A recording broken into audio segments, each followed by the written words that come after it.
chili.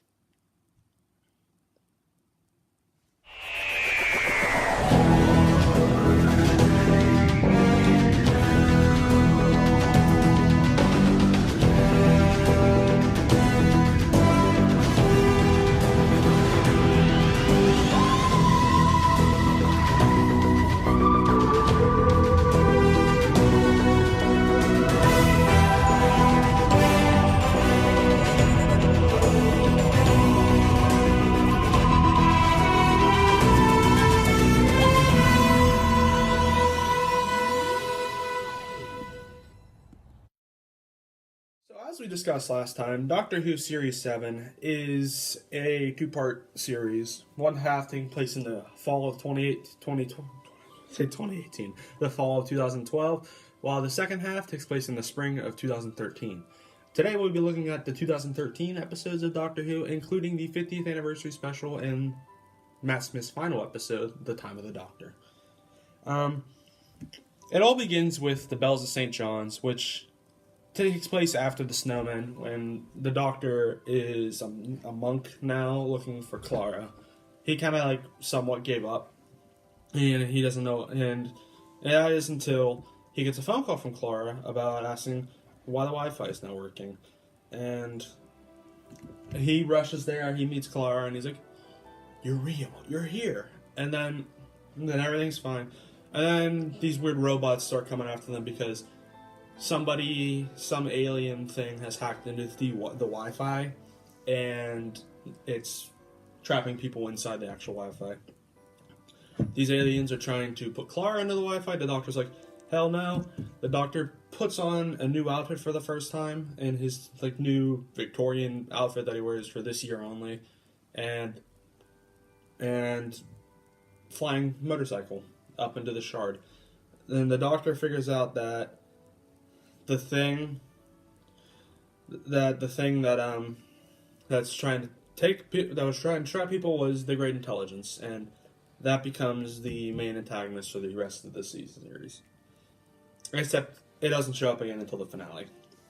All in all, okay episode. It's a decent episode. It's not the best, but it's not the worst. The next episode is The Rings of Akatan, and it's not good.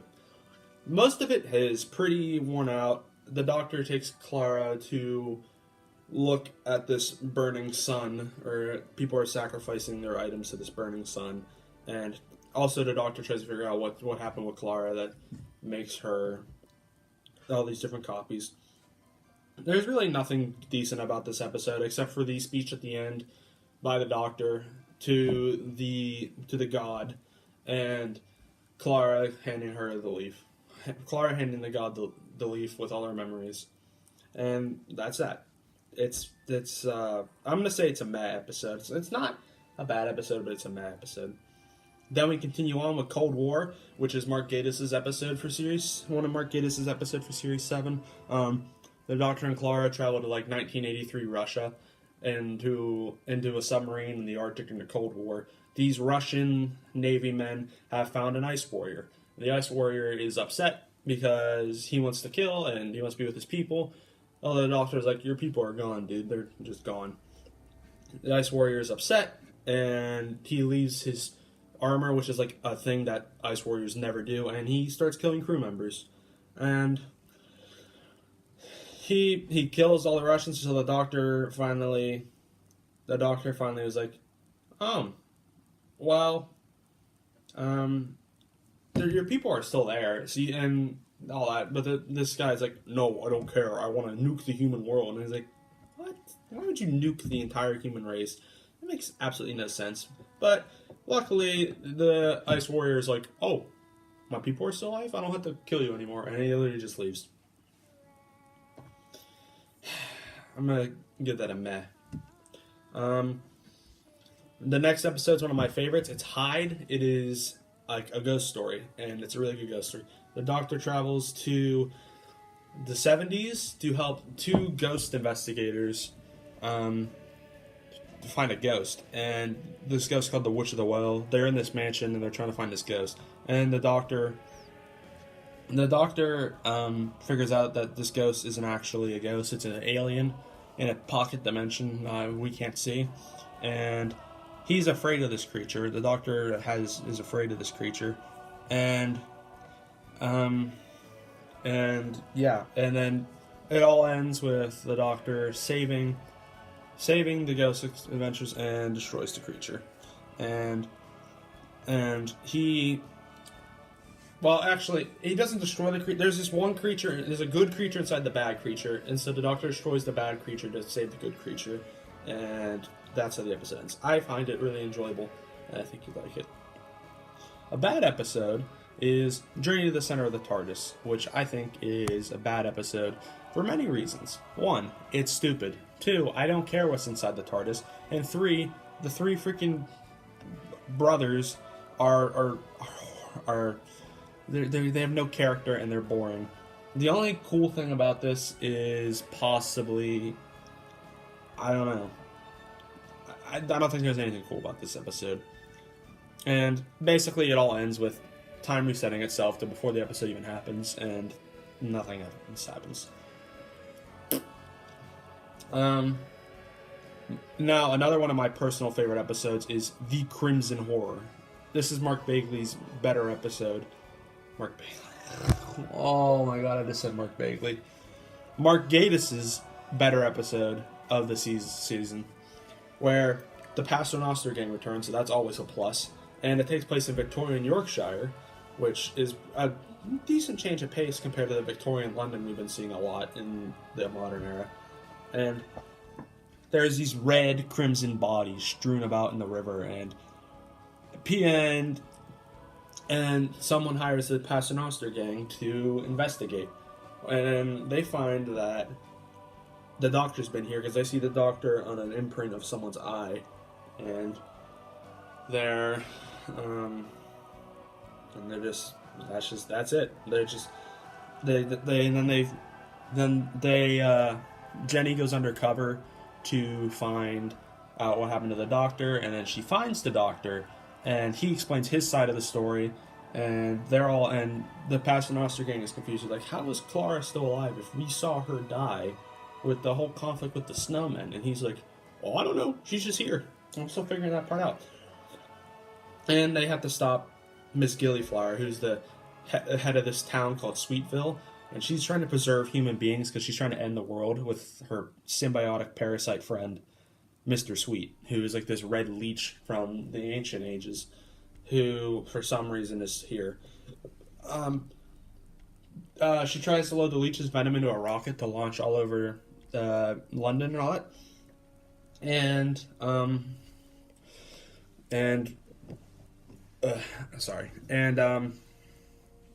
It's revealed that Vastra and Jenny got rid of the venom, and Strax kills Mrs. Gillyflower by accident. Not by accident. He did it on absolute purpose, but it was an accident. He didn't mean. Nah. And then everyone goes back home, and then Clara is back home, and these 2 annoying little brats that she babysits find out that she's time traveling, and they beg her to go along on a trip with them. All in all, The Crimson Horror is a great episode, and I definitely recommend watching it if you're a fan. Nightmare in Silver, on the other hand, is the worst episode in the entire series. Yeah, I'm going that far. It's worse than Dinosaurs in a Spaceship, for crying out loud, and we know how much I fucking hate that episode. And, yeah. It's just bad. The two little fucking crybabies beg Clara to bring them on a trip with the Doctor, and he's like, okay, I'll take you to this amusement park on the moon. What? That's already dumb enough as it is. Not only the fact, but also the fact that there's Cybermen here, and people think the Cybermen are extinct, and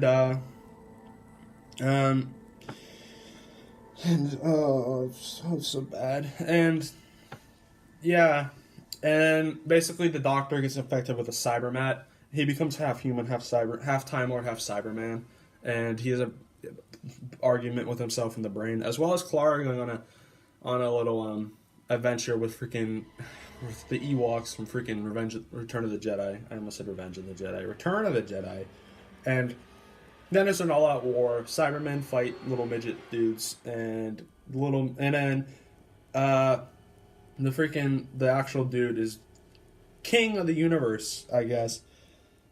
No, not king. He's emperor of the universe, if you can believe that.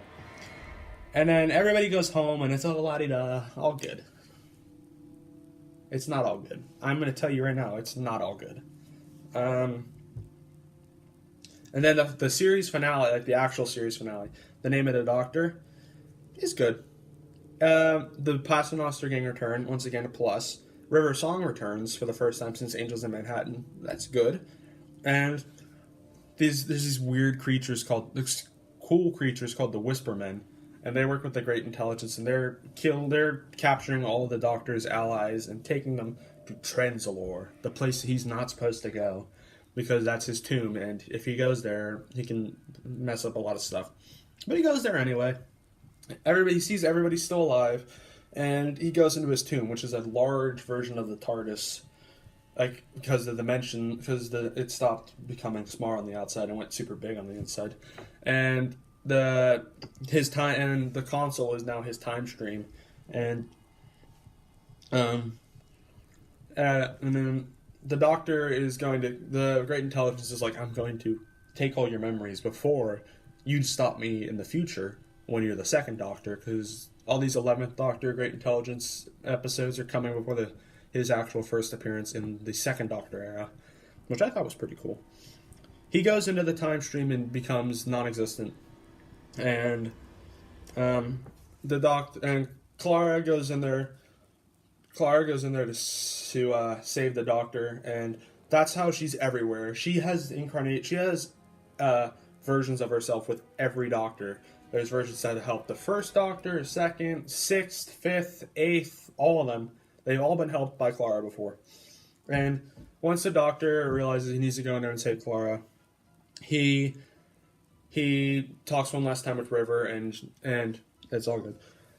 Clara finally ends up on Gallifrey in the Doctor's time stream, seeing an incarnation she never knew about. And once the Doctor finds her, he's like, he's the secret I try to keep. He's the one we don't talk about. And that's an introduction to John Hurt as the War Doctor, and it's great. And it's a great series. It's a great season finale. I liked it, and it was all good. Now, the series took a little hiatus after that. It was a couple months until the big 50th anniversary special, 50 years since the show first aired in 1963, and what we got was the perfect and great 50th anniversary special, The Day of the Doctor. In this special, we had the 11th Doctor reunite with the 10th Doctor, played by David Tennant, as well as expanding on the War Doctor character introduced in the finale of Series 7. Basically, they all are united when the War Doctor is going to blow up Gallifrey at the end of the Time War, and that's not that good. We don't want that to happen. And so this weapon was the Moment, who disguises itself as Rose Tyler's Bad Wolf form. Yeah, Billie Piper also comes back, and she's like, maybe you want to see the man you will become when in the future. And she opens portals all over and unites the 11th and 10th Doctors. I was going to say 12th, but he's not a thing yet. As well as the War Doctor. And they all have this big adventure trying to stop a Zygon invasion in both modern-day Earth, and both modern-day London and ancient London, and ancient England with Queen Elizabeth I, as well as convincing the War Doctor that maybe blowing up Gallifrey isn't the best thing you could do. Then, yeah, there's so many other characters returning. Kate Stewart returns from Power of Three. Ingrid Oliver's Osgood makes an appearance. And many other characters from Who lore make an appearance. And, well, yeah, the Zygon plot may not be as good as some other people, but when they all make peace, and the whole thing of the Black Archive and how UNIT has been keeping a track of all of the Doctor's companions, that's pretty cool. And all the props and nods they have back to previous series is cool. And then at the very end, the War Doctor is like, I must destroy Gallifrey so that the 10th and the 11th Doctor can come to be. And they come and they're like, you're not doing it alone this time, and we're all going to do it. But Clara finds a way to convince the 11th Doctor to have a new idea, and they all think of a way to freeze Gallifrey in one point in time. And they do that, but it's not just the three of them. Every Doctor comes back to help. Even Peter Capaldi's 12th Doctor, it was pretty cool. And then at the end of it all, the War Doctor goes back to his TARDIS and regenerates into the 9th Doctor. 10th Doctor goes off on his own before uttering a "I don't want to go." And the 11th Doctor figures out that Gallifrey did survive, but he needs to find it by the curator of the Gallery of London, who is played by Tom Baker. And the special ends with all 12 Doctors looking up into space and seeing their home. It's a great episode. I'd recommend you watch it, and it perfectly encapsulates why Doctor Who is one of my favorite shows. And then we end this all off with The Time of the Doctor, the 2013 Christmas special, and Matt Smith's final episode, where we return to Trenzalore, and the Doctor lands in this town named Christmas, and he has to defend it from all these alien races who are trying to stop what is essentially the Time Lords coming back. They are trying to get through a crack into space and time, and this whole event has affected the entirety of the 11th Doctor's era. This church known as the Papal Mainframe has changed into the Church of the Silence, and they go and try and stop the Doctor, and that affects the whole of Series 6, as well as making the Doctor's TARDIS explode, which affects the whole of Series 5 with the cracks in time. So basically, this whole Trenzalore thing has affected the entire last 4 years of Doctor Who, which I thought was a cool little aspect of it. What else did I like? I liked the Doctor had to protect Christmas for over 900 years. He's a 2,000-year-old man, and while Clara visits him twice, once when he's 300 years after they originally got there, and once 900 years after, she's like, "Don't you have anything left?" And the Doctor's like, "The Doctor's dying of old age. He's defeated every alien race, Cybermen, Santarans, Zygons, all of them, except for the Daleks. He has to make one final stand against the Daleks, but he reveals to Clara, I don't have anything left. I used up all my regenerations." And originally I thought he had 2 left, but we also have to take into consideration that the War Doctor counts, as well as they made up this new bullshit rule that the 10th Doctor's fake regeneration in Stolen Earth, the Series 4 finale, it counted as well. So basically, he used them all up. This is his 13th face, his 13th body, and he's going to go up, face the Daleks as his final hurrah before dying. Clara's like, you have to the crack and to the Time Lords, you have to help him. You have to. He's going to die if you don't help him. And the Time Lords are like, you're right. We do have to help him because we're never going to come back if we do. So the Time Lords give the Doctor a whole new regeneration cycle of 12 more regenerations, leading up to probably in a total total number of incarnations to 26, which this show is going to be going on for a while. The Doctor begins to regenerate, and a fiery explosion destroys the Dalek ships, and he destroys everything. Everything's all good. Clara goes back to the TARDIS, and the 11th Doctor is young again. Although he's like, this is only the beginning. This is only the beginning. I'm still regenerating. It's gonna happen. He gives one final speech to his current incarnation, saying how he enjoyed when the Doctor was him, but he has to move on. And after saying goodbye to Clara, he quickly regenerates into Peter Capaldi's 12th Doctor, and he complains about his kidneys, and the TARDIS starts crashing, and that's how it ends, with Matt Smith gone and Peter Capaldi now here. I think it's a good Christmas special. It's not the best Matt Smith one. That's still a Christmas Carol for me, but this is probably the second best one for me. And I enjoyed it. I enjoyed I enjoyed how Matt Smith ended. Um, I enjoyed Matt Smith as an entirety. He's probably my favorite Doctor other than Capaldi, and I enjoyed his entire run, and I'm going to miss him. However, change always happens, and things can only get better or worse. Now, while a lot of people thought things got worse, I thought things got a lot better because something with Peter Capaldi's 12th Doctor just grabbed me and made me go into the show even more. But we'll talk about that next time. I'm the Whiplash FX, and I'll see you guys in the next part.